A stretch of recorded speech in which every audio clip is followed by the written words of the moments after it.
Hey there, welcome back to Tennille Talks. All right, y'all, I have two announcements before I begin the reading. I'm recording this on Sunday, but this is going to be a reading that posts on Tuesday. Selection Sunday has come out for March Madness.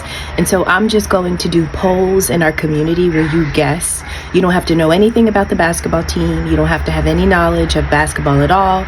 It's just engagement, just to see intuitively if we can guess who is going to win a specific game. Just kind of like go with your gut. It's a way to have fun. But in the end, I just kind of see what is our collective average for guessing the team that wins or loses. Okay, so look forward to that. I think the first game is on Tuesday. The first four teams play on Tuesday. So look for polls until the March Madness is over. Like, look for polls in our community board and just pick whichever team you think is going to win. And then I'll update you. But I just want to see how well we can do. I just think it's fun. Second message is I am 7 days away from turning 40. Today's Sunday again, and I'm going to turn 40 on March 23rd, which is next Sunday. I believe it's next Sunday. Anyway, so yeah, guys, this is my last week as 39. This is my last week in my 30s. So obviously this is a personal milestone, but it's not one that I go through alone. Like, I'm going through it with you. So I just wanted to throw that out there.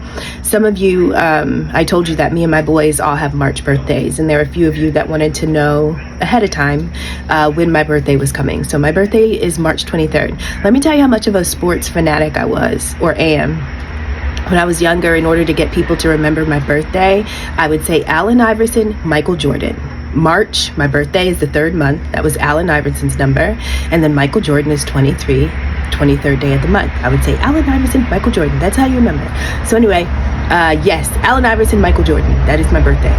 All right, y'all, so I'm going to jump into this reading. So in the center of this reading, there is somebody who's coming out as Intuitive Kev. This is a person who's really intuitive. Now, this is a masculine in the reading, so for the duration of this, I'm just going to go as if I'm speaking about a masculine. Listen, I bought two of Intuitive Kev's decks. I think he only has two, but it's the Kipper-ish deck, and then it's the Tarot. I had no idea at the time that I purchased those decks that Intuitive Kev has a YouTube channel where he does readings. I had no clue. So it was a treat to figure that out. But yeah, in the center of the reading, we have somebody who is Intuitive Kev. Now, this person carries a certain amount of passion or fire. It doesn't have to be a fire sign, but just the spirit in this person is like live and very impactful on its own. Now, Intuitive Kev right now is thinking that they need to check themselves because they are recognizing that they walked away from a situation that in many ways could be a wish come true. So who I am talking to right now, there could be have someone that you cross paths with. Now, you were coming out as somebody who is into white magic, right? So I'm going to translate that into spirituality. You could be a very spiritual person, and the path, I also have divination, right? So you could be a reader, you could be a seer, something about ancient wisdom or sight or knowledge. Something about it is not traditional. It cannot be taught. So this is a skill that is natural to you, but it kind of comes from your soul. Like, your soul remembers that you have these abilities, but it's not something that is structured, okay? And so you could be a very spiritual person. Intuitive Kev obviously has some spiritual gifts as well, but it's nothing like yours, not because it can't be as strong, but just because they haven't really pursued it. But they're kind of person that has like this gut feeling, right? So you cross paths with this person. You're a little different. And initially crossing paths with this person, I typically don't read reversals, but the first card that comes out is home. All right, so think about a foundation. Think about building something or growing something. You need a good starting point. Now, home kind of came out in reverse. I should have turned my I forgot to set my do not disturb. So home comes out kind of like reversing. And so I'm seeing like, okay, so Intuitive Kev somebody like that crosses paths with somebody who divines, somebody who's into white magic. I explained previously on the reading, like, white magic is when you use those supernatural, those spiritual or intuitive gifts for the greater good, but it's not really like in a structured way, like religious. Like, there's no method to it. It is something that is natural and unique to everybody that uses this type of gift. So anyway, you guys were friends, you were networking, maybe you were planning something, okay? But the fact that home comes out in reverse, it means like this person wasn't quite sure if they could ground or if they could root or if you would be a good foundation. Now, there's a question, right? And so at some point this person asked themselves, like, can I ground with this person? Is this somebody that I can go forward with, right? And so the answer, literally I have a card that says yes, right? And so internally this person asked themselves a question about you, and it was said that you were safe, like this person is legit. You can move forward with them. It is okay to take the next step. But this person is also a part of some type of community, some type of network, or some type of group. And so whether you knew it or not, you entering into this person's life, it would have caused trouble with the group or the community that they were already connected to, right? And so it can be the fact that you divine, it can be the fact that you use tarot cards. The image on the divination card, it's a reader with cards in her hand, but then she's also got a crystal ball. So it's really about the style that you divine. It doesn't fit into this masculine's world or the world that he's a part of by the community, right? So when you cross paths with this person, it's almost like he felt like the style, the way that you divine was toxic. It was something that they didn't understand, or they had already had like this prejudice or this preconceived notion. And so even though internally it was safe for them to take the next step and to move forward with you, this person essentially pulls back, right? Now, I'm also seeing that the network, the people that you illuminated something to this person. So I have a card here. It says crafty teachers. When this card says crafty teachers, it's really talking about our spiritual team. Like the way our spiritual team beyond the veil communicates with us, they have to be very crafty in order to trigger something inside of us, okay? And so, you know, numbers on a clock, license plate, billboards, lyrics, meeting a stranger and them saying something specific, right? Now, in order to get something to open up, to unlock, or to be triggered inside of a human being, there are many ways that this is going to happen. And so when you cross paths with this person, you were supposed to unlock something. You were supposed to illuminate. You were supposed to light a candle in something in their life that was dark, right? But this person kind of judged you poorly. Now here's the next step. Not only did they judge you poorly, but the community or the network they were a part of, it's almost like they wanted to rob you, steal, exploit, right? So you should have been a safe space, but because of what was already in their mind or their heart prior to meeting you, you almost appeared to be a threat. Okay, right? And so this person lacked faith and this person lacked courage. Maybe this person thought that you would have the potential to steal or to take something from them, but I really think it's almost like two people who speak two different languages, okay? But these are spiritual languages, and so somebody misinterprets or misunderstands you. Now, the next message is it's about offended people, right? What does it mean to be an offended person? It's those who believe they have been wronged. Now, here's the thing. Meeting you was a love story. It was just a part of a love story, but this is a once-in-a-lifetime love story. Something happened along the way where this person became offended, okay? Now, you are the key to somebody transforming. They meet you, something unlocks, they transform. There was interference. It shows that this person essentially walks away from you. Now, this is the beginning stage. This is not where we are right now. This is still a part of the past. And so this person walks away from you because money mattered, or they had money matters that were just more important at the time. I don't see this as somebody that is very materialistic and rooted in the world. I don't see it like that. I just think that this person already had a list of priorities, and you were so far outside of their norm. There was no way you could fit into their boxes, that even if something inside of them was saying yes, when they looked at their physical world, everything was saying no, okay? And so when I get the robbery, I almost get that the friendship, the network that they were a part of wanted them to rob, the network that they were already connected to prior to meeting you, they wanted to rob this person of the plans that they were creating with you. So we have robbery, we have offense, right? And so there is a love story, a once-in-a-lifetime part of a love story. This is kind of like giving me the energy of like a brotherhood, you know what I mean?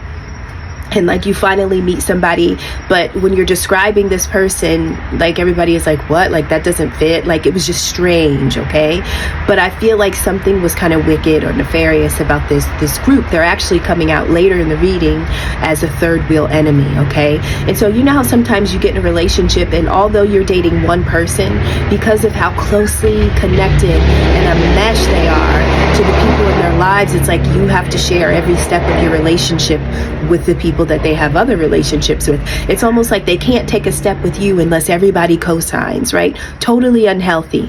It is that kind of energy, right? And so somebody misses out on the love story of a lifetime. They didn't really have the courage, they didn't really have the faith to do something evil to you, but the group that they were part of, it's almost like they wanted to take that step. Now, this person shows up as they were scheduling, they were planning, they were trying to organize something specifically with you. You were almost as a wish come true. They're realizing that although you were a wish come true, they almost missed out on this opportunity. So they had money on their mind, the way you show up spiritually, maybe the way you divine, like all of it was freaking awkward, okay? And so maybe they confided into the people that they felt most safe with, but like nobody came through for you. Nobody co-signed for you. Like nobody pushed them forward to you. Now, this right now in the center of the reading shows the energy. And so now that this person understands you to be a wish come true, they recognize that they walked away from you. Now they're wanting to cleanse. Now they're wanting to establish a sacred space because they're recognizing that there were people who were offended by you. They may have even been offended by you. Maybe they felt that you wronged them in some way, but the reality is that you triggered them. You showed them something. You could have revealed to a person the truth about who they were connected to. You could have said something without even knowing that you were stepping on somebody's toes. So this is like somebody gets triggered, then they're offended, right? But yet they're planning something. They have a level of gratitude. They see you as a wish come true. There's some kind of life force or spirit inside of you that like can't be duplicated, right?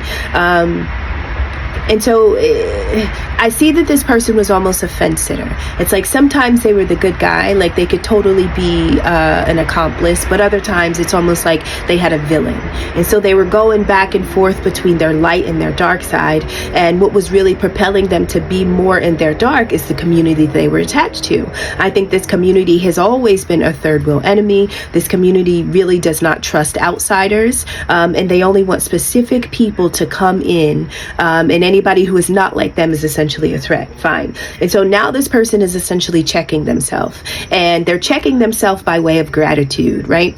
And so gratitude is really the most powerful thing that you need in order to manifest, right? If you want something good to come in, well, you have to think about the good things that you already have. You almost have to live off of that energy. You live off of that energy in order to create more of it. And so that is like what this masculine is doing right now. He was planning to get something. He was planning to, like there's something inside of you that nobody can take, that nobody control. Like there is a power that you have, even if you're a lone ranger, right?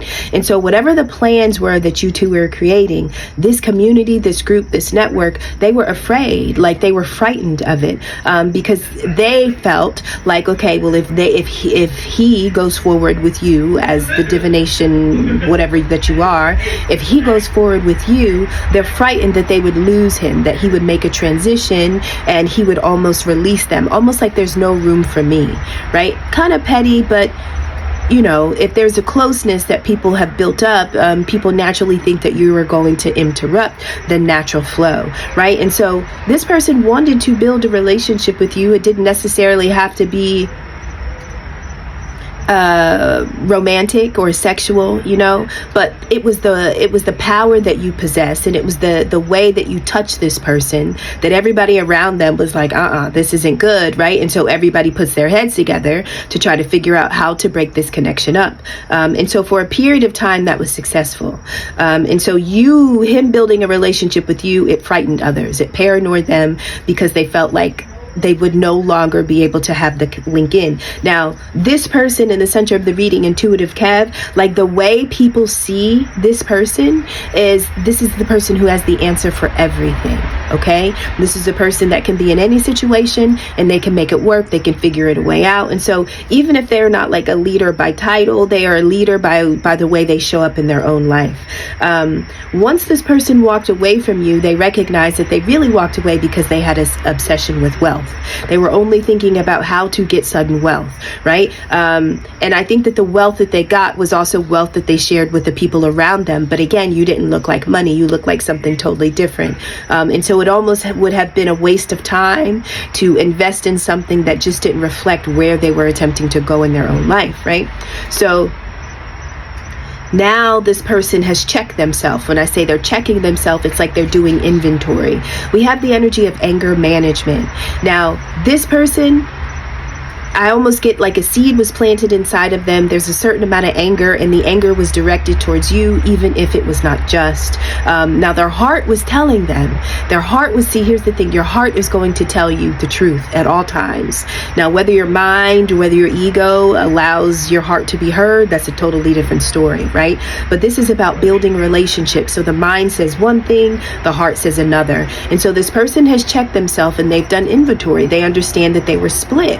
Like they weren't in harmony because they had an obsession with wealth, and they only wanted to make the money work. They never thought that a relationship could be the springboard to money growing. You know, they never thought that a once in a lifetime love story could have been the answer to financial problems or woes, right?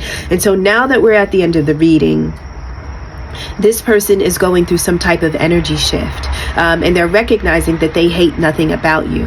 Now, at the same time that they're recognizing that they hate nothing about you, they are also going to have to transmute themselves. Now, when we talk about transmuting, it's like you can take something bad and you could totally make it good. We're talking about energy, right? And so this person is going to have to transmute everything that they have gone through with this community or this group. This group is their third wheel enemy, but they did not know that. And so you entering into this person's life, just being the type of spirit and soul, you are essentially a candle, right? You are bringing in a light in the most peaceful way. But unfortunately, all bad things that are existing in the life of anybody that you make contact with, that will be revealed. And so there is a level of fear and anger that people assign to you because there are some things hidden that they don't want to come out. Okay, now you don't do this on purpose, right? So robbing this person of you, doing whatever had to be done to stop this connection from growing, would have protected this group, this community. They would have continued to thrive, right? So these people were paranoid about losing this person. And right now, the same person is going through an energy shift. They are ready to be free. They are transmuting. And what they're transmuting is all of the negative energy that they were carrying, that this group almost seeded inside of them, right? And so this is a lot of people feeding stuff into your ears. It shows that this person is ready to transition. They're ready to release this group. They're ready to release this community, and they're ready to be free. But they're only ready to be free as they recognize, like, I literally don't dislike you. I don't have a problem with you, right? The problem, supposedly, those were all things spoken and kind of put inside of them. I have a card here. It says, you specifically picked the moment of time and the parentage that would give you the best connection to energetically and genetically bring about your purpose, right? And so you represent a moment in time that this person had to experience. Why? Because when you cross paths with this person, you put them on the path to their purpose. The group that they were part of, it could have served a purpose, but it wasn't a part of their purpose, like their soul's mission or their life. And so, believe it or not, this person picked you. Prior to incarnating, you already had a moment in time where you would cross paths, you would come together, right? And anything hidden would be revealed, right? And so this was always written. Like, I know sometimes it's wild, but the good, the bad, and the ugly, like everything that takes place in our lives is really a part of a written story. And as our lives turn, like every day is just a new page in the story. And so this person is finally at the page in the story where they understand that I picked this group to get me to this space, but I also plan for this person to enter my life in order to get me to evolve, to grow, to develop, to expand. And so the anger that they are trying to manage, first it was towards you, but now it's towards this group. But they recognize they're not, like, I don't have an issue with you. And so this person is going through an energy shift, but this third wheel, this group, this community, obviously they're frightened at this transition because they understand that they will have to be released when this person it's almost like somebody had a veil or a cloak over their eyes and they just couldn't see things for what it was. And so I have the energy of protection. Whether you are communicating with this person or not, I get the idea that as they go through this energy shift and as they recognize the value of you, it's almost like they want to protect you. You are coming out in the energy as the 10 of Cups, right? Now, at one point, the group that they were attached to was their 10 of Cups, their family, their sisterhood, their brotherhood. It's like, but right now, as they shift their energy, they recognize that you, all alone by yourself, are the 10 of Cups. And there is a value and a worth that you have that they couldn't have gotten from anywhere else, right? And so there is a level of protection that they are carrying for themselves, but there's also a level of protection that they want to offer you. When we're talking about protection, it means that there's like no deceit. There are no situations that you've been through in the past that can harm you in the same way again, okay? And so at one point, this person would have done anything to protect this group who's really a third wheel enemy. But now it's like now they want to do anything to protect you because they've done an assessment on self, right? They recognize that this is a once in a lifetime love story. I once thought it was toxic. I thought it was so toxic that I became angry, right? Tried to build a relationship, but I became angry because my mind said one thing, my heart said another. All they're thinking about is sudden wealth and money, which is just dead energy, right? And so that is a reading, y'all. If this fits with you, you may be somebody who thinks or moves outside of the box, spiritually or physically. You may have crossed paths with somebody that you weren't necessarily aligned with, but your souls definitely had bigger stories. When I say love story, again, this could be love to me is the most powerful force, not just to me, to anybody that agrees, obviously. You know, it's like the most powerful force. And sometimes to love somebody is to literally be able to live without them. It's to detach. And so when you think about a group or a community that clings on to you, like that's not love. They're holding on to you out of fear. They're holding on to you because of what you bring to them, the value of the worth that you give them. And so if you are the man with the plan, and if everybody is obsessed with your mind or your intellect, right? Because building a relationship with you means essentially building a relationship with wealth.